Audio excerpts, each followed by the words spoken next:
The love for football unites different layers of society, from simple workers to incredibly successful stars of their industries. There are those who have overcome the path from a working-class family to become stars not only in football but also worldwide fashion icons like David Beckham. His love for football definitely knows no boundaries, both on and off the field. Becks has partly contributed to the fact that many celebrities now interact with football in various ways and even own football clubs, like David himself, who became a co-owner of Inter Miami and Salford City. Although it took him almost 6 years to make his dream of owning a football club a reality, and now his club became immensely popular among Americans, especially after the arrival of Lionel Messi, whose matches are attended by Hollywood and American sports stars. One of them is LeBron James, who also owns a football club, and not just any club but one with a great history, status, and dedicated supporters, Liverpool. The story of how he became one of the co-owners of the club is quite interesting. In 2011, LeBron acquired 2% of the shares of Liverpool, which were valued at $6.5 million, and as we can see, this deal turned out to be beneficial for all parties involved. Since then, Liverpool has become an even more successful club, winning the Premier League and the Champions League, and the club's valuation has increased. Thus, these 2% valued at $6.5 million in 2011 grew to $106 million in 2023. But why did LeBron become a co-owner of the club? It's because of Liverpool's owners, Fenway Sports Group, who bought the club in 2010. They offered LeBron 2% of the club in exchange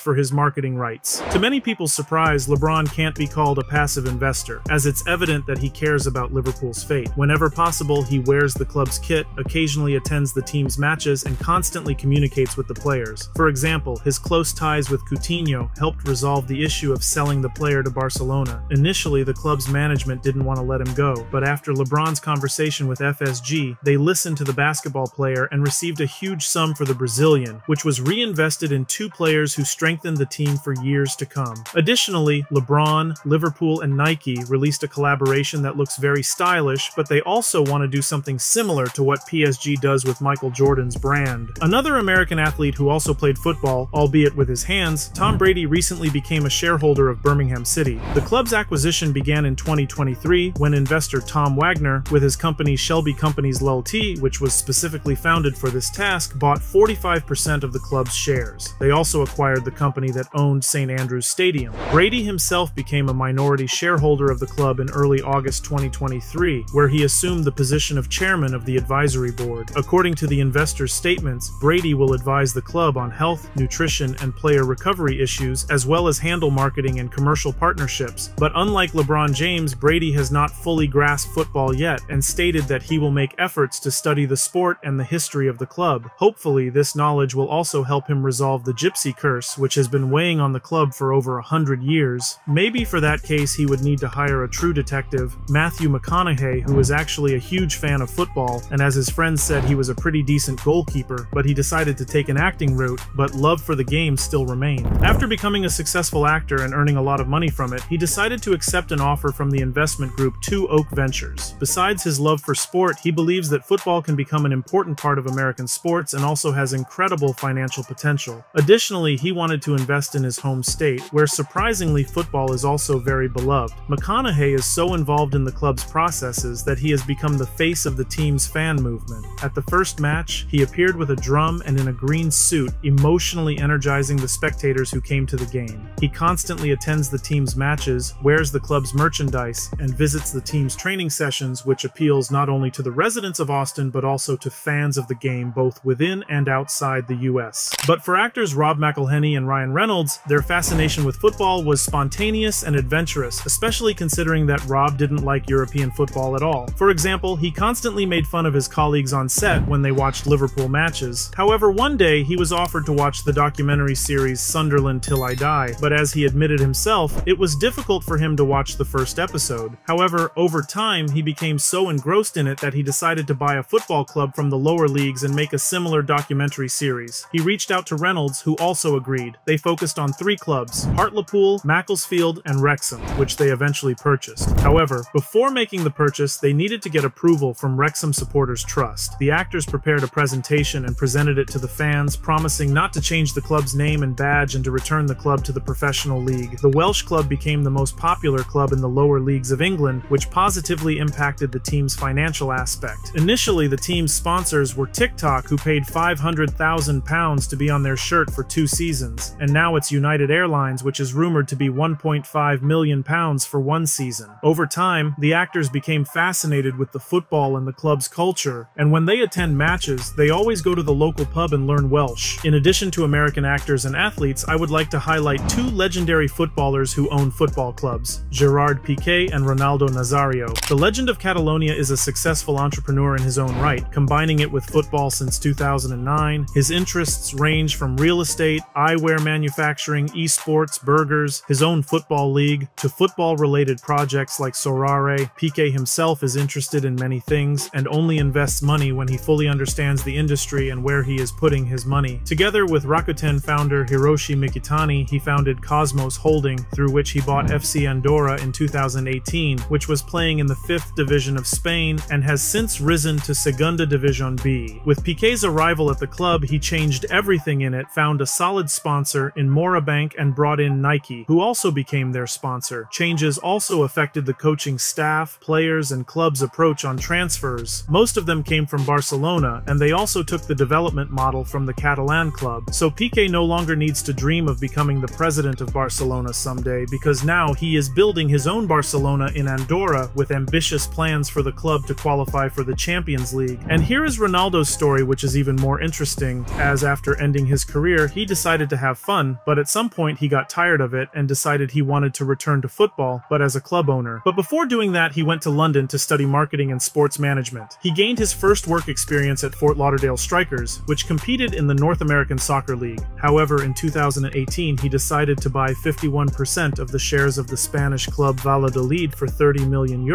where over time his stake grew to 82%. And like Piqué, he is involved in the development of the club and its infrastructure. He constantly receives reports from the club's employees and continually tries to improve shortcomings in every aspect. Despite the hate from fans due to the team's poor results, plus conflicts with the city's leadership over the stadium, which they wanted to reconstruct, although they only needed one document for permission to work. These disputes have been going on for a couple of years already. He believes that club will be back to La Liga and will play in one of Europe's tournaments. But Ronaldo's more successful case so far is his boyhood club Cruzeiro, which he bought when the club was on the brink of bankruptcy in 2021 and was playing in the 2nd division of Brazil. He bought 90% of the club's shares, dismissed most of the staff, reduced the players' salary sheet, and invited a new manager. As a result, Cruzeiro paid off all their debts and returned to the top division. But I would like to ask you a question. Which celebrity or famous footballer could become the best club owner and change it for the better? It would be interesting to read your answers in the comments. Thanks for watching. Don't forget to subscribe to the channel and love this game. Also, check out some of my other videos on the channel, as you can see on your screen. My name is Ole, and I'll see you next time.